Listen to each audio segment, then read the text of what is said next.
जय हिंद मेरे प्यारे दोस्तों। जैसा कि आप लोग जानते हैं कि हम मौलिक अधिकार को कल से पढ़ना हमने आरंभ किया है और मौलिक अधिकार में मैंने आप लोगों को ये चीजें बता दी थी कि मौलिक अधिकार की उत्पत्ति कहाँ से हुई, मौलिक अधिकार का मतलब क्या होता है, उसकी मैंने डेफिनेशन आपको बता दी थी और मैंने आप लोगों को आर्टिकल 12 यानी कि अनुच्छेद 12 के बारे में भी बता दिया था। तो आज हम जो देखेंगे वो देखेंगे समानता के अधिकार को, जो अनुच्छेद 14 से 18 तक में है। लेकिन उससे पहले हम थोड़ा सा देखने का प्रयास करेंगे अनुच्छेद 13 क्लॉज 1 को। अनुच्छेद 13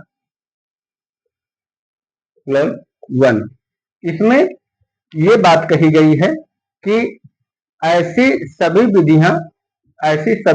विधियां जो भारत सरकार संविधान लागू होने से पहले बनाई गई हैं और जारी रखी गई हैं तथा जिन्हें संविधान लागू होने के बाद जारी रखा गया है, यदि वो मौलिक अधिकारों का हनन करती हैं तो उन्हें शून्य माना जाएगा।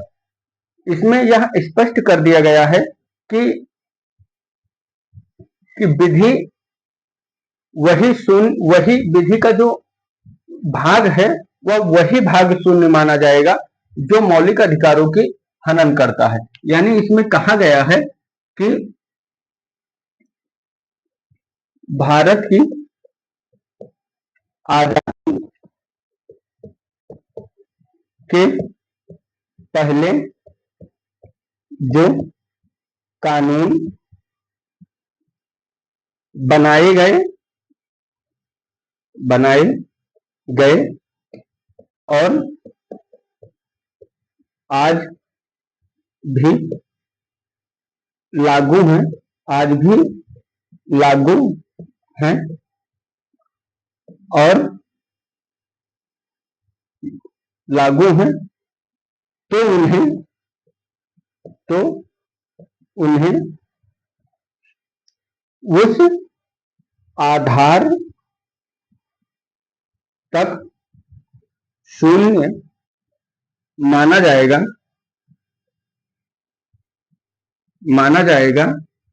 जो मौलिक अधिकार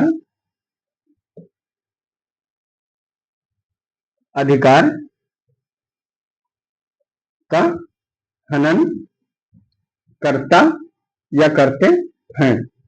यानी कि अनुच्छेद 13 में क्लॉज 1 में यह स्पष्ट किया गया है कि जो आजादी के पहले जो कानून बनाए गए थी, जो विधियां बनाई गई थी, वो आज भी लागू हैं तो उन्हें उस आधार तक शून्य माना जाएगा जो आधार मौलिक अधिकारों का हनन करता है।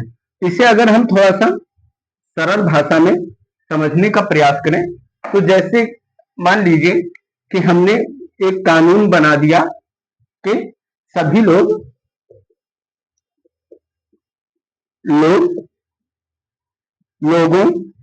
के साथ एक समान व्यवहार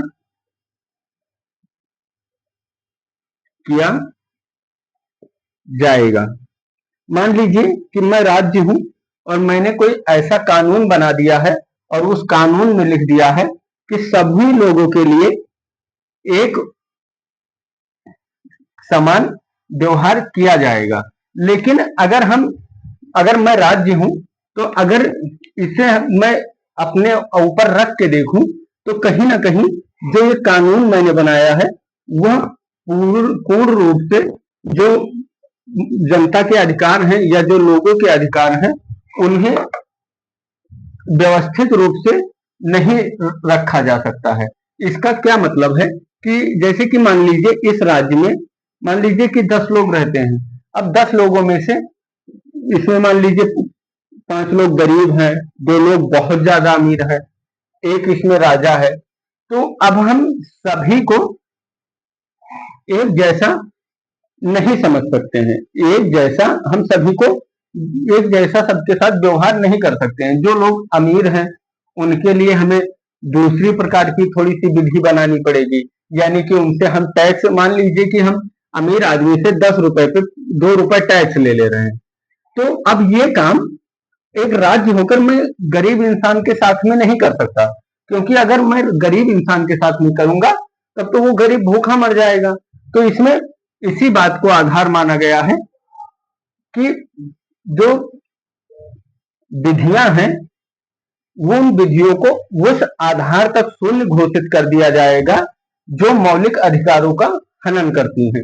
यानी कि पहले के जमाने में, पहले जब भारत आजाद नहीं था, जब हम ब्रिटिश के अधीन थे, तो उस समय बहुत सारे ऐसे कानून बनाए गए थे जिसमें समानता से संबंधित तो कोई बात ही नहीं थी, क्योंकि ब्रिटिश जमाने में इक्वालिटी की तो कोई बात ही नहीं की जाती थी। तो इसीलिए इसमें इस प्रावधान को रखा गया था कि हाँ ठीक है, जो विधियां या जो कानून बनाए गए हैं वो लागू रहे, उसमें कोई दिक्कत नहीं है, लेकिन अगर वो विधि मौलिक अधिकारों के किसी, अगर वो विधि का कोई भाग या वो पूरी विधि या पूरा कानून अगर मौलिक अधिकारों का हनन करता है तो उस आधार तक शून्य माना जाएगा जो आधार मौलिक अधिकारों का हनन करता है। इसी में अनुच्छेद 13(2) में, अनुच्छेद 13(2) में एक प्रावधान और किया गया और इसमें कहा गया, संविधान लागू होने के पश्चात यदि राज्य कोई ऐसी विधि बनाएगा, यानी कि संविधान लागू हो गया है उसके बाद अगर राज्य ऐसी कोई विधि बनाता है जो भाग 3 में दिए गए मौलिक अधिकारों का हनन करती है, तो विधि उस भाग तक शून्य मानी जाएगी। जैसा कि मैंने आप लोगों को पहले ही बता दिया, उस भाग तक शून्य मानी जाएगी जिस भाग तक वह मौलिक अधिकारों का हनन करती है।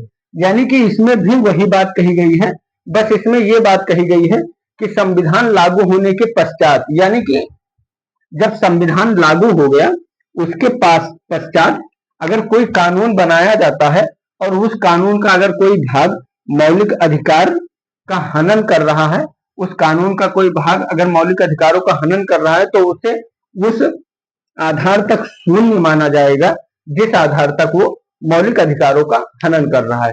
इससे ज्यादा इसमें कुछ ज्यादा समझने वाली बात है नहीं। और बाकी आप लोग थोड़ा बहुत तो लक्ष्मीकांत पढ़ते ही होंगे, क्योंकि वो जरूरी है। सारी चीजें मेरे लिए बता पाना थोड़ा सा मुश्किल है, क्योंकि अभी मेरा नया नया चैनल है, तो अभी मैं उतना ज्यादा कंटेंट बड़ा नहीं कर सकता हूं। लेकिन अगर आप लोगों का प्यार रहा तो एक दिन जरूर ऐसा होगा जब मैं पूरी यूपीएससी की क्लास आप लोगों को व्यवस्थित ढंग से प्रॉपर नोट्स के साथ में पढ़ाऊंगा आप लोगों को। बस अगर जरूरत है आप, अगर मुझे आपकी, तो आप मुझे मेरा सिर्फ इतना कीजिए मेरे लिए कि आप मेरा सपोर्ट करें और चैनल को ज्यादा से ज्यादा सब्सक्राइब करें।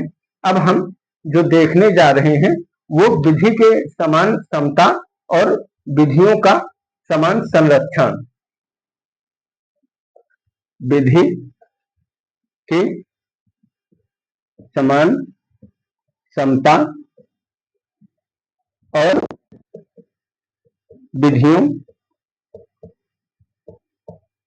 का समान संरक्षण।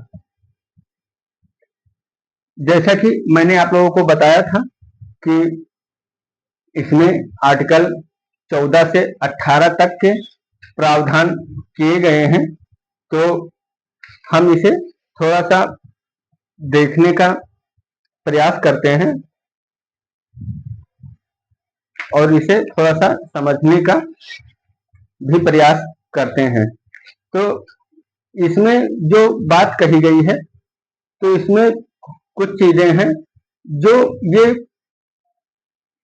विधि के समान समता और विधियों का समान संरक्षण की जो व्यवस्था है या वाक्यांश जो है वह इंग्लैंड से प्रेरित है। इसकी जो अवधारणा है वो प्रोफेसर डायसी के द्वारा दी गई थी। यानी यह ब्रिटेन, यह माफी चाहूंगा, यह इंग्लैंड से संबंधित है और यह प्रोफेसर डायसी के द्वारा इसकी अवधारणा दी गई थी। प्रोफेसर डायसी के द्वारा इसमें कुछ सिद्धांत दिए गए थे। वो सिद्धांत जो थे मैं आप लोगों को एक एक कर बताने का प्रयास करता हूं। इसमें कहा गया था कि देश का जो शासक होगा वो जनता के द्वारा चुना जाएगा। जो देश का शासक होगा वह जनता के द्वारा चुना जाएगा और विधियों के अनुसार जो राज्य के जो कानून हैं, जो कानून की बातें हैं राज्य में, वो विधियों के अनुसार चलेंगी। क्योंकि जो शासन व्यवस्था जनता के द्वारा चुनी जाती है उन्हें फिर एक सीमित अधिकार मिले होते हैं, यानी कि वो अपनी मनमानी नहीं कर सकते। अब जैसे मान लीजिए कि अगर हम देखें कि मान लीजिए कि अगर वंशानुगत शासन है और जो शासक है, वो जो सरकार है वो जनता के द्वारा नहीं चुनी गई है और उसे किसी भी प्रकार का कोई डर नहीं है, तो फिर वो अपनी मनमानी करना आरंभ कर देगा। इसीलिए अक्सर इस बात को कहा जाता है कि जो भारत में जो सरकार है वो सरकार बहुमत की सरकार उतनी अच्छी नहीं होती है। यानी कि अगर मान लीजिए कि जैसा कि अगर मान लीजिए कि कांग्रेस की या बीजेपी की सरकार है, अगर वो पूर्ण बहुमत से है तो कहीं ना कहीं फिर वहां पे कुछ चीजों को लेकर जो अपने अंदर की इच्छाएं होती हैं वो बाहर आने लगती हैं। क्योंकि फिर संसद में उस अगर मान लीजिए सरकार के द्वारा कोई कानून या विधि बनाई जाती है तो उसे पास करवाना मुश्किल नहीं होता और इससे सरकार अपने इच्छाओं को लोगों के ऊपर थोपने का प्रयास करती है। तो इसमें इसी बात को कहा गया है कि देश का जो शासक है का जो शासन है वो जनता द्वारा चुनी गई सक्षम सभा द्वारा बनाई गई विधियों के अनुसार चलेगी, न कि किसी व्यक्ति या समूह की इच्छा पर। यानी कि इसमें यही बात कही गई है कि जो सरकार है वो जनता के द्वारा चुनी जाएगी और जो कानून और विधियां सरकार के द्वारा बनाई जाती हैं वो विधियां किसी राजा या मान लीजिए कि किसी सरकार के इच्छाओं पे नहीं होंगी, बल्कि वो एक सुव्यवस्थित तरीके से होंगी और मनमाने ढंग से उन्हें नहीं किया जा सकता है। तो उम्मीद करता हूं कि आपको ये बात समझ में आ गई होगी। अब हम जो देखने जा रहे हैं वो देखने जा रहे हैं अनुच्छेद 14। अनुच्छेद 14 अनुच्छेद 14 में कहा गया है विधियों के समान संरक्षण राज्य समाज के अलग अलग वर्गों के लिए अलग अलग कानून बना सकता है। यानी कि अगर सरकार चाहे, मान लीजिए कि किसी राज्य में 10 मान लीजिए किसी राज्य में 5 वर्ग रहते हैं। अब पांचों जो वर्ग हैं वो एक समान नहीं हो सकते। कोई गरीब हो सकता है, कोई अमीर हो सकता है। अगर उस टाइम की हम बात देखें तो अभी तो थोड़ा सा मॉडर्न जमाना हो गया है, लेकिन उस समय अमीरी गरीबी भले ही उतनी मायने नहीं रखती थी, लेकिन जाति धर्म इन सब चीजों को लेकर बहुत ही सारी चीजें जो होती थी उसमें, जैसे कि जो अमीर वर्ग के या जो उच्च जाति के लोग थे वो निम्न जाति को घृणित नजरों से देखते थे। तो कहीं ना कहीं आज भी समाज में वो मानसिकता है, लेकिन इसी को एक आधार बना के यह बात कही गई है कि विधि के समान संरक्षण राज्य समाज के अलग अलग वर्गों के लिए अलग अलग कानून बना सकता है।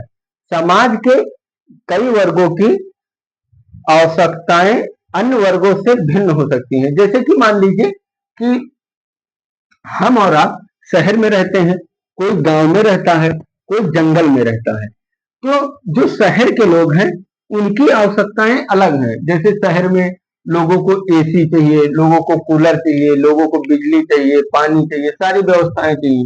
वहीं अगर हम गांव में देखें तो आज भी कहीं ना कहीं जो एसी वाला जो कॉन्सेप्ट है या जो कार वाला कॉन्सेप्ट है वो कहीं ना कहीं अभी उतना विकसित नहीं हुआ है।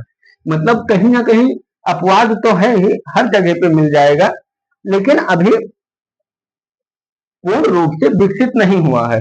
लेकिन अगर हम वही कोई आदिवासी की बात करें तो आदिवासी समाज में अब जो लोग रह रहे हैं उन्हें तो शायद बहुत सारे आदिवासी या बहुत सारी जनजातियां ऐसी हैं जिन्हें आज के समय में भी शायद ये नहीं मालूम होगा कि हाँ एसी नाम की कोई चीज होती है या कार नाम की चीज होती है।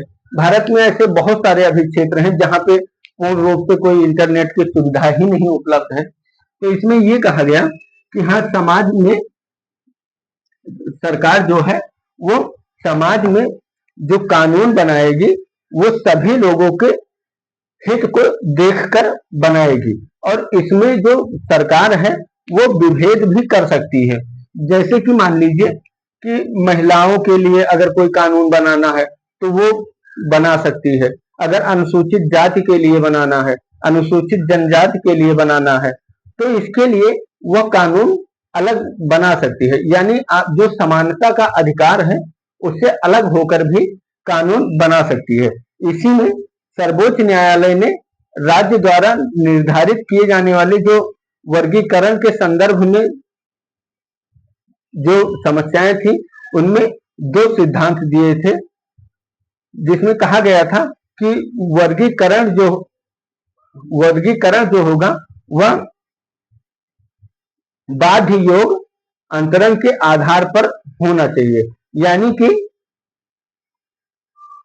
बाध्य योग अंतरण के आधार पर होना चाहिए, अर्थात वर्गीकरण तार्किक होना चाहिए। ये नहीं कि हाँ आपने कोई भी एक आधार बनाया और उसके आधार पे लोगों को बांट दिया। नहीं, जो आधार राज्य के द्वारा बनाया जाएगा, यानी कि अगर आप महिलाओं को या अनुसूचित जाति या अनुसूचित जनजाति को अगर किसी भी प्रकार का अधिकार दे रहे हैं तो फिर इस बात को आपको ध्यान में रखना होगा कि वो तार्किक होना चाहिए और एक सिद्धांत के आधार पर होना चाहिए। यानी कि आप बहुत ज्यादा इतर होके नहीं कर सकते हैं। वहीं वर्गीकरण का जो दूसरा उद्देश्य है और वर्गीकरण के जो मध्य का जो संबंध है, यानी जो वर्गीकरण का जो उद्देश्य आपका हो और उसके बीच का जो संबंध हो वो एक समान होना चाहिए। यानी कि वो स्पष्ट होना चाहिए, ये नहीं कि हाँ छुपा छुपाया होना चाहिए। तो उम्मीद करता हूं कि इतनी बातें आप लोगों को समझ में आई होंगी। इसमें एक केस था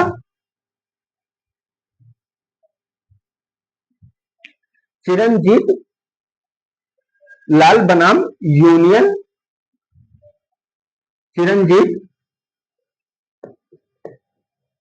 जीत बनाम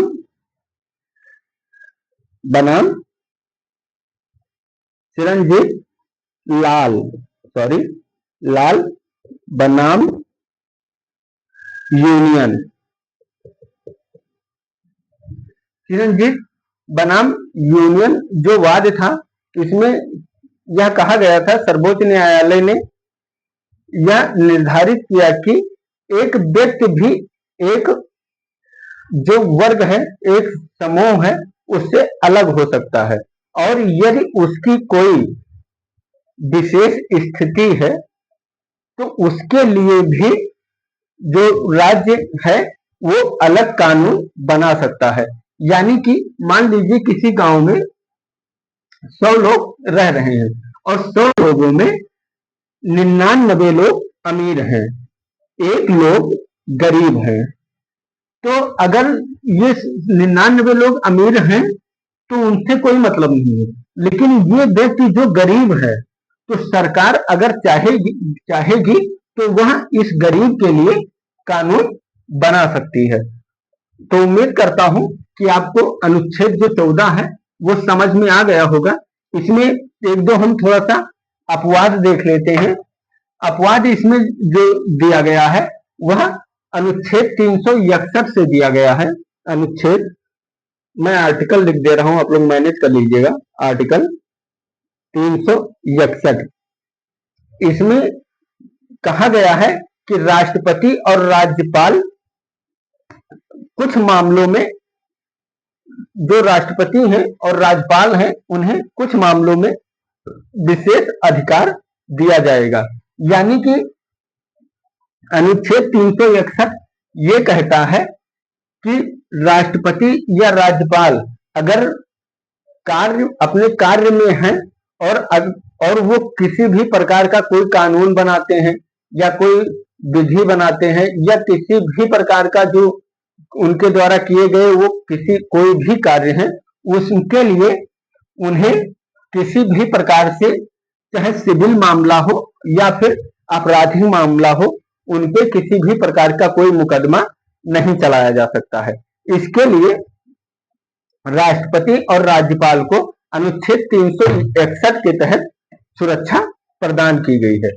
वहीं अनुच्छेद 361 क्लॉज 1 में यह कहा गया है कि यदि संसद या किसी राज्य विधान के किसी भी सदन की कार्यवाही से संबंधित विषय पर यदि कोई व्यक्ति कोई बात बोलता है या किसी भी प्रकार का कोई मतलब ऐसी बात करता है जिसके लिए बाहर निकलने पर उसे सजा हो सकती है या किसी भी प्रकार की मतलब मुकदमा चलाया जा सकता है, तो इसमें ये बात कहा गया है कि यदि संसद या किसी राज्य विधान सभा के किसी भी सदन में कार्यवाही से संबंधित विषय वस्तु का सत्य प्रकाशन या प्रसंस्करण किसी भी व्यक्ति द्वारा किया जाता है, तो उस पर किसी भी न्यायालय में मुकदमा नहीं चलाया जा सकता। यानी कि अगर संसद के आप सदस्य हैं और आप किसी भी प्रकार का कोई भी कार्य करते हैं या कोई भी बात बोलते हैं, जैसे कि मान लीजिए एक सांसद दूसरे सांसद को कुछ भी बोल देते हैं, संसद के अंदर एक दूसरे में लड़ाई भी कर लेते हैं, बहुत सारी बातें होती हैं। लेकिन अगर कोई सांसद ये चाहे कि इन्होंने मुझे कुछ कहा है और मैं संसद के बाहर निकलकर इन पर मुकदमा कर दूंगा, तो ऐसा नहीं किया जा सकता। यानी कि सांसदों को यह अधिकार है कि अगर वो संसद के अंदर रहकर किसी भी बात को बोलते हैं तो उसके लिए उन्हें सजा नहीं दी जाएगी। इसी में जो एक प्रावधान किया गया है, जो विदेश के राष्ट्राध्यक्ष हैं और जो राजदूत हैं, जैसा कि मैंने आप लोगों को बताया था कि हर देश का एक राजदूत होता है, तो विदेश के जो राष्ट्राध्यक्ष लोग आते हैं और या जो राजदूत लोग होते हैं, उन्हें भी कुछ मामलों में, जो क्रिमिनल मामलों से संबंधित जो छूट है उसे प्रदान किया गया है। तो उम्मीद करता हूं कि आपको अनुच्छेद 15 पूरी तरीके से समझ में आ गया होगा। अब हम देखने जा रहे हैं अनुच्छेद 15 को। अब आपको लोगों को मैंने अनुच्छेद 14 मुझसे जितना हो सका है मैंने उतनी अच्छी तरीके से आपको बता दिया है। अब हम देखने जा रहे हैं अनुच्छेद 15 को। अनुच्छेद 15 में राज्य के भेदभाव से मुक्ति, राज्य के भेद भाव से मुक्ति, इसका क्या मतलब है? इसका मतलब यह है कि राज्य किसी भी नागरिक के विरुद्ध केवल राज्य, मैं पेन बदल लूं, राज्य किसी भी नागरिक के मध्य, मूल, वंश, किसी भी व्यक्ति में मूल, वंश, लिंग, जाति, धर्म या स्थान स्थान के आधार पर ना तो भेदभाव करेगी और ना ही भेदभाव करने देगी। तो इसमें जो कहा गया है अनुच्छेद 15 में जो कहा गया है उसमें ये कहा गया है कि राज्य किसी भी नागरिक के विरुद्ध केवल धर्म, जाति, मूल वंश, लिंग या जन्म स्थान के आधार पर भेदभाव नहीं करेगी। अनुच्छेद, अब हम थोड़ा सा आगे बढ़ते हैं और थोड़ा सा अनुच्छेद 15 क्लॉज 2 के बारे में समझने का प्रयास करते हैं। अनुच्छेद 15 क्लॉज 2, अनुच्छेद 15 क्लॉज 2 में यह कहा गया है कि राज्य या कोई व्यक्ति अगर किसी नागरिक को उसके धर्म, जाति या मूल वंश या जन्म स्थान के आधार पर अगर किसी भी प्रकार का भेदभाव करता है तो उस पर कानूनी प्रक्रिया होगी और वह उसे सजा दिया जाएगा। यानी कि अगर कोई व्यक्ति आपके अधिकारों को हनन करता है तो आप न्यायालय के पास में जाकर अपने अधिकारों के लिए गुहार लगा सकते हैं। इसमें यही कहा गया है कि यदि राज्य या कोई व्यक्ति किसी भी नागरिक के साथ अगर धर्म, जाति, मूल वंश या लिंग के स्थान पर कोई भेदभाव करता है तो उसे दंडित किया जाएगा। उम्मीद करता हूं कि आप लोगों को ये समझ में आ गया होगा। अब हम थोड़ा सा अनुच्छेद 15 में कुछ अपवाद दिए गए हैं, उन्हें हम समझ लेते हैं। तो इनमें जो अपवाद दिया गया है उसमें जो दिया गया है अनुच्छेद 15 क्लॉज 1 प्लस आर्टिकल 15 क्लॉज 2, और इसमें जो एक अपवाद दिया गया है वो दिया गया है 15 क्लॉज 3। 15 क्लॉज 3 में अपवाद दिया गया है। तो 15 क्लॉज 3 में जो अपवाद है उसमें कहा गया है महिलाओं और बच्चों के लिए राज्य विशेष प्रावधान कर सकता है। महिलाओं और बच्चों के लिए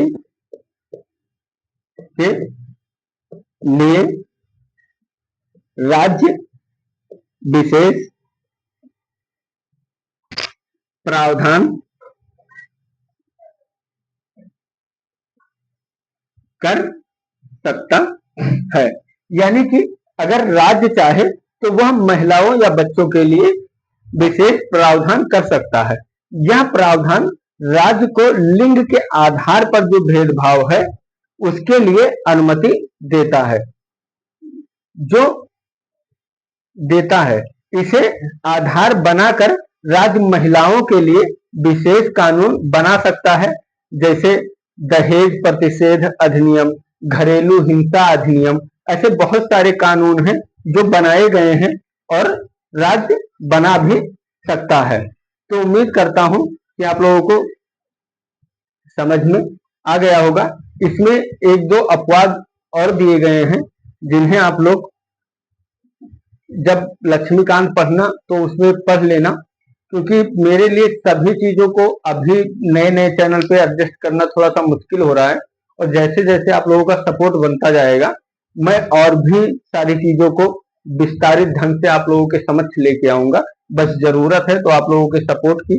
लेकिन हम फिर भी थोड़ा सा अनुच्छेद 15 क्लॉज 5 के बारे में देख लेते हैं, क्योंकि जो महत्वपूर्ण है उसे मैं नहीं छोड़ूंगा, उसे मैं आप लोगों को जरूर बताऊंगा। मुझे कितना भी मेहनत करना पड़े लेकिन मैं उसे आप लोगों को बताऊंगा।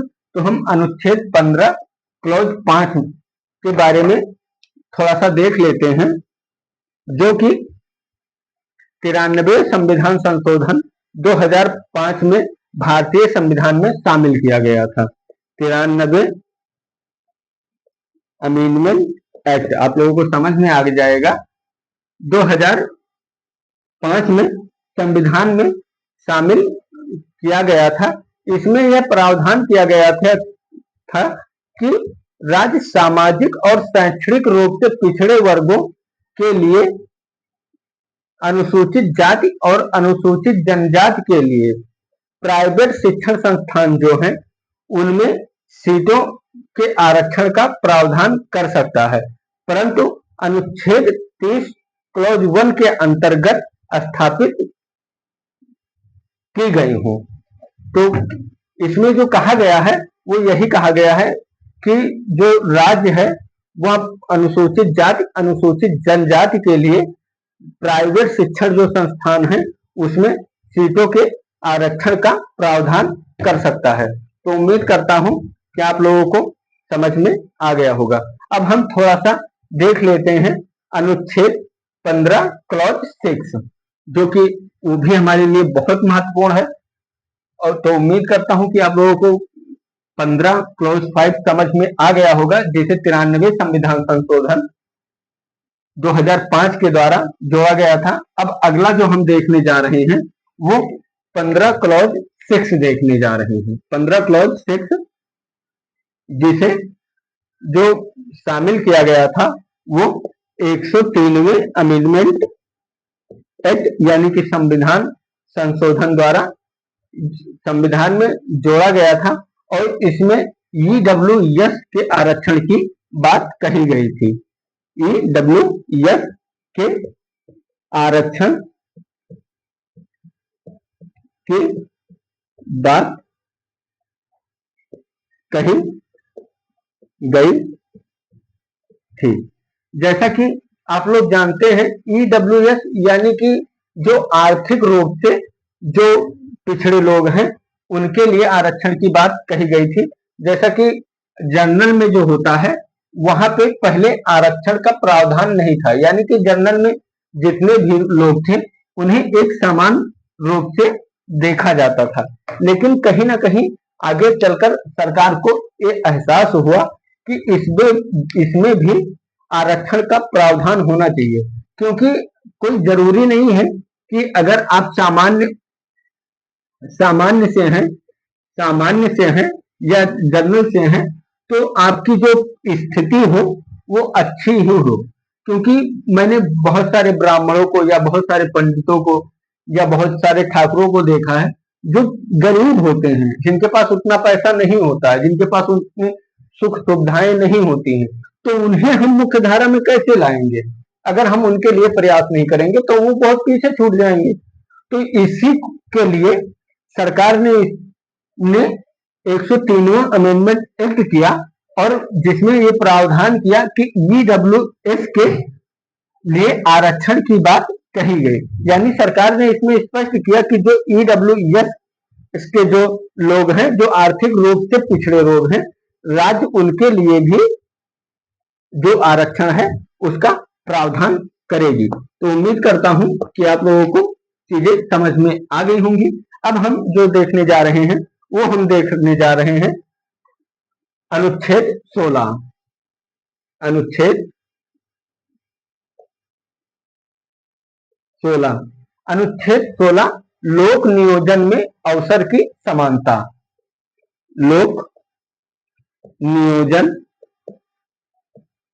में अवसर की समानता। लोक नियोजन में अवसर की समानता। इसमें ये कहा गया है कि राज्य के अधीन किसी पद पर नियुक्त राज्य किसी भी व्यक्ति को किसी भी पद पर नियुक्त करते समय सभी नागरिकों को समान अवसर उपलब्ध कराएगी। यानी कि मान लीजिए कि अगर पुलिस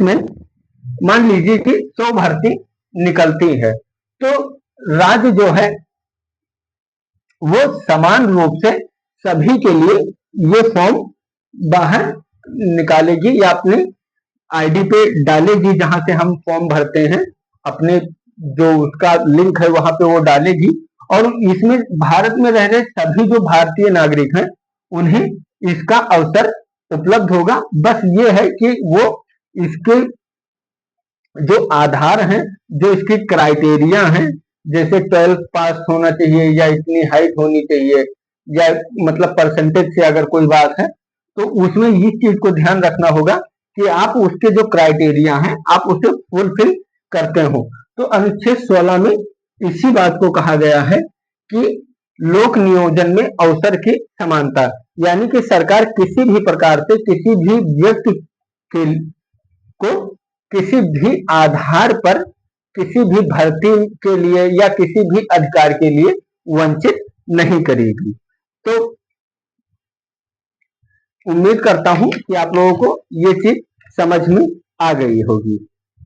जो इसमें जो राज्य का उद्देश्य है वह यह है कि राज्य ऐसी व्यवस्था सुनिश्चित करना चाहती है जिसमें नागरिकों के किसी एक वर्ग को लाभ प्राप्त हो, किसी नागरिकों के किसी एक वर्ग को लाभ न प्राप्त हो, यानी कि वो किसी एक वर्ग विशेष को लाभ नहीं देना चाहती है। साथ ही नागरिकों के सभी वर्गों के लिए एक ऐसी स्थितियां उत्पन्न हो सके कि वह अपनी क्षमता का सर्वश्रेष्ठ प्रयोग कर सके। जैसे कि मैं, टाइम तो ज्यादा लगेगा लेकिन मैं आप लोगों को एक एग्जांपल दे के समझाना चाहता हूं ताकि आप लोगों को समझ में आए। जैसे कि मान लीजिए कि मैंने यहाँ पे एक व्यक्ति बना दिया, मैंने एक यहाँ पे एक व्यक्ति बना दिया और मैंने यहाँ पे एक व्यक्ति बना दिया। मान लीजिए ये व्यक्ति ये है, ये 2 है और ये 3 है। यहाँ पे मान लीजिए मैच चल रहा है और यहाँ पे एक दीवार है, सॉरी यहाँ पे आप मान लीजिए, क्या करूं मैं, मान लीजिए यहाँ पे एक दीवार है, इसकी मुंडी थोड़ा सा नीचे कर देते हैं, हाँ इसकी मुंडी थोड़ी सी नीचे कर देते हैं। अब ये व्यक्ति है वो तो आराम से देख पा रहा है, उसे देखने में कोई दिक्कत नहीं है, लेकिन ये व्यक्ति कुछ कुछ देख पा रहा है और ये व्यक्ति बिल्कुल देख ही नहीं पा रहा है। हमने समानता को अधिकार बनाकर क्या किया, 3 ईंट जो है इसके नीचे रख दी, 3 ईंट इसके नीचे रख दी और 3 ईंट इसके नीचे रख दी। अब ये 3 ईंट पाकर तो और भी ज्यादा ऊपर देखने लगा और ये उस आधार पे पहुंच गया कि वो मैच देख सके, लेकिन कहीं ना कहीं ये व्यक्ति जो है वो अब भी जो मैच है उसे देखने से वंचित है। तो इसमें यही बात कही गई कि इसमें जो अधिकार दिए जाएंगे वो सबको बराबर के दिए जाएंगे, यानी कि अगर इन्हें 1 ईंट की जरूरत है तो इन्हें 1 ईंट दी जाएगी, इन्हें 2 ईंट की जरूरत है तो इन्हें 2 ईंट दी जाएगी, और इन्हें अगर 3 ईंट की जरूरत है तो इन्हें 3 ईंट दी जाएगी, या फिर इन्हें 4 ईंट की जरूरत है तो इन्हें 4 ईंट दी जाएगी। तो उम्मीद करता हूं कि आप लोगों को चीजें समझ में आ गई होंगी। और ये 4 ईंट दी क्यों जाएगी, ताकि वो अच्छे से मैच को एंजॉय कर सके। तो अब आगे हम बढ़कर जो देखेंगे वो अनुच्छेद 16 क्लॉज 2 के बारे में हम थोड़ा सा देखेंगे। अनुच्छेद 16 क्लॉज 2 में कहा गया है कि राज्य के अधीन सेवाओं में किसी नागरिक के साथ केवल धर्म, जाति, मूलवंश और मूलवंश, लिंग, उद्भव, जन्म स्थान या निवास स्थान के आधार पर भेदभाव नहीं किया जाएगा। यानी कि यहाँ पे भी उसी चीज को आधार बनाया गया है कि धर्म के आधार पर, जाति के आधार पर या मूल वंश के आधार पर या निवास के स्थान पर। जैसे कि मान लीजिए आप बिहार में रहते हैं, आप यूपी पीसीएस का फॉर्म भरने जा रहे हैं, तो आप बिहार में रहते हैं, इस आधार पर यूपी पीसीएस में फॉर्म भरने के लिए आपको वंचित नहीं किया जाएगा। तो उम्मीद करता हूं कि आपको अनुच्छेद 16 क्लॉज 2 समझ में आ गया होगा। आगे जो हम देखेंगे वो हम देखेंगे इसमें कुछ अपवाद दिए हुए हैं। अपवाद जो दिया है वो 16 क्लॉज 3 में कुछ अपवाद दिया गया है। तो हम पहले थोड़ा 16 क्लॉज 3 को समझने का प्रयास करते हैं। इसमें ये कहा गया है कि राज्य के अधीन किसी पद पर नियुक्ति के लिए निवास स्थान को आरक्षण का आधार बनाया जा सकता है। यानी कि अगर आप मान लीजिए यूपी में रहते हैं और आप अगर बिहार में फॉर्म भरने जाएंगे तो वहां पे आपको जो आरक्षण का लाभ है, जैसे कि आप मान लीजिए यहाँ पे मैं यूपी लिख दूं और यहाँ पे मैं बिहार लिख दूं। अगर आप मान लीजिए कि आप यूपी के हैं और यूपी में आप एससी और एसटी से बिलोंग करते हैं, और यहाँ पे बिहार में अगर आप किसी फॉर्म को फिल करते हैं तो जो आपका फॉर्म भरा जाएगा वो जर्नल के आधार पर भरा जाएगा, यानी बिहार में आपको आरक्षण का जो लाभ है वो प्राप्त नहीं होगा। तो इसमें इसी बात को कहा गया है कि जैसे अगर बिहार जो आरक्षण देगा वो अपने लोगों को आरक्षण देगा, अगर आप यूपी से जाके आप आरक्षण का लाभ उठाना चाहें तो आप नहीं उठाएंगे, परंतु इसके लिए कोई भी विधि राज्य के आग्रह पर संसद द्वारा ही बनाई जा सकती है, यानी कि अगर राज्य चाहे तो राज्य इससे संबंधित कोई विधि नहीं बना सकता है। इससे संबंधित जो विधि बनाई जाएगी वह संसद के द्वारा ही बनाई जाएगी। तो उम्मीद करता हूं कि आप लोगों को ये समझ में आ गया होगा। अब हम थोड़ा सा इसके अपवाद में अनुच्छेद 16 क्लॉज 4 को देख लेते हैं। अनुच्छेद 16 क्लॉज 4 में यह कहा गया है, राज्य के अधीन पदों पर नियुक्ति करने के संदर्भ में राज्य को यह अधिकार दिया गया है कि राज्य समाज के पिछड़े हुए नागरिकों के किसी वर्ग के लिए जिनका प्रतिनिधित्व राज्य के अधीन सेवाओं में नहीं है के लिए आरक्षण का प्रावधान कर सकेगा। यानी कि मान लीजिए 10 फॉर्म है जो आईपीएस के लिए है और इसमें सभी वर्ग के लोग एक लोग हैं, लेकिन इसमें एससी एसटी या अन्य पिछड़ा वर्ग से कोई भी व्यक्ति नहीं है, तो उस व्यक्ति को स्थान देने के लिए राज्य आरक्षण का प्रावधान कर सकता है। तो उम्मीद करता हूं कि आपको समझ में आ गया होगा। अब हम थोड़ा सा देख लेते हैं अनुच्छेद 16(6) को। अनुच्छेद 16 क्लॉज 6, अनुच्छेद 16 क्लॉज 6 जो है वो अनुच्छेद 15 क्लॉज 6 के साथ ही 93 संविधान संशोधन के आधार पर जो आरक्षण के लिए जोड़ा गया था, जिसमें अन्य पिछड़े वर्ग यानी ईडब्ल्यूएस के लोग थे, उनके लिए आरक्षण की बात कही गई थी। तो उम्मीद करता हूं कि आपको ये चीज समझ में आ गई होगी। अगला जो हम देखेंगे वो देखेंगे हम अनुच्छेद 17 को। अगला जो हम देखेंगे वो हम देखेंगे अनुच्छेद 17, क्योंकि हमें सारी चीजें समझना बहुत ही जरूरी है। अनुच्छेद 17 जो है वो कहता है अस्पृश्यता का अंत। अनुच्छेद 17 इसमें अस्पृश्यता के अंत के बारे में कहा गया है, यानी कि अनुच्छेद 17 यह कहता है कि कोई भी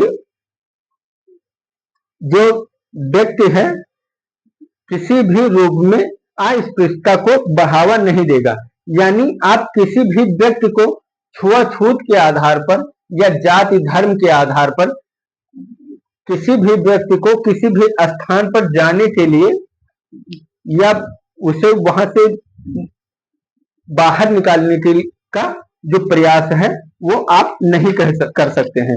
यानी कि यहाँ अनुच्छेद 17 में जो बात कही गई है वो यह बात कही गई है कि किसी भी व्यक्ति को छुआछूत के आधार पर बाहर नहीं किया जा सकता। इसमें कुछ प्रावधान किया गया है। जो प्रावधान नंबर 1 है उसमें कहा गया है कि किसी भी व्यक्ति को अस्पृश्यता के आधार पर अपने धर्म में पूजा स्थलों में जाने से नहीं रोका जा सकता। इसमें जो दूसरा आधार है उसमें कहा गया है कि धार्मिक आधार पर अस्पृश्यता को सही सिद्ध करना ये भी एक प्रकार का जो है वो गुनाह ही है। और इसमें जो तीसरा कहा गया है, जाति के आधार पर किसी व्यक्ति को दुकान, होटल या सार्वजनिक स्थान है, जैसे कि मान लीजिए पार्क है, कोई होटल है, तो वहां पे आप जाने से लोग उस व्यक्ति को नहीं रोक सकते हैं। तो उम्मीद करता हूं कि आप लोगों को अनुच्छेद 17 जो है वो समझ में आ गया होगा। इसमें यही बात कही गई है कि अस्पृश्यता के आधार पर या धर्म के आधार पर, जात के आधार पर किसी भी व्यक्ति से आप भेदभाव नहीं कर सकते हैं, और किसी भी व्यक्ति को मंदिर जाने या किसी सार्वजनिक होटल जाने या किसी पार्क में जाने से आप नहीं रोक सकते हैं। अब अगला जो हम देखने जा रहे हैं वो हम देखने जा रहे हैं अनुच्छेद 18, आर्टिकल 18। इसमें उपाधियों के अंत की बात कही गई है। जैसा कि आप लोग जानते हैं, इसमें कहा गया है कि कोई भी व्यक्ति राजाधिराज, महाराज और ऐसे बहुत से जो पहले के टाइटल हुआ करते थे, महाराजाधिराज आ रहे हैं, तो वो जो उस प्रकार के जो उपाधियां हैं उन्हें पूरी तरीके से समाप्त कर दिया गया है। यानी कोई भी व्यक्ति किसी भी प्रकार की उपाधि नहीं रख सकता है। उपाधियों का जो है उसे पूरी तरीके से समाप्त कर दिया गया है। तो लेकिन इसमें जो बातें कही गई हैं उसमें यह बात कही गई है कि कोई भी व्यक्ति, जैसे कि मान लीजिए सेना में जनरल है, सेना में कर्नल है, या डॉक्टर हैं, या इंजीनियर हैं, या वकील हैं, या अध्यापक हैं, टीचर हैं, तो वो जो उनकी डिग्री है, जैसे मान लीजिए किसी ने डॉक्टरेट कर रखा है, किसी ने कुछ कर रखा है, किसी ने कुछ कर रखा है, तो उसके आधार पर वो अपने नाम के आगे या पीछे इसे लगा सकते हैं। यानी कि जो शिक्षा से संबंधित जो उपाधियां हैं वो इसके दायरे में नहीं आती है। तो उम्मीद करता हूं कि आप लोगों को ये चीज समझ में आ गई होगी। अगर चीजें आप लोगों को समझ में आती हैं तो मेरा हौसला बढ़ाने के लिए, जिन लोगों ने अभी तक चैनल को सब्सक्राइब नहीं किया है तो आप प्लीज चैनल को सब्सक्राइब कर लीजिए और वीडियो को ज्यादा से ज्यादा शेयर कीजिए, लाइक कीजिए। मिलते हैं फिर अगली क्लास में। और आप लोगों को एक सूचना मैं और दे दूं कि मैं बहुत जल्द यूपीपीसीएस के लिए महामैराथन क्लासेस लेके आ रहा हूं, जिसमें एक क्लास में मैं कोशिश करूंगा कि एक चैप्टर पूरा खत्म हो जाए। तो आप लोग उसे भी देखना ना भूलिएगा। बहुत जल्द मैं लेके आऊंगा और जब मुझे लाना होगा मैं 2-3 दिन पहले आप लोगों को बता दूंगा। तो आप ज्यादा से ज्यादा वीडियो को लाइक करें और चैनल को सब्सक्राइब करें। मिलते हैं फिर किसी भी वीडियो में, तब तक के लिए जय हिंद, जय भारत।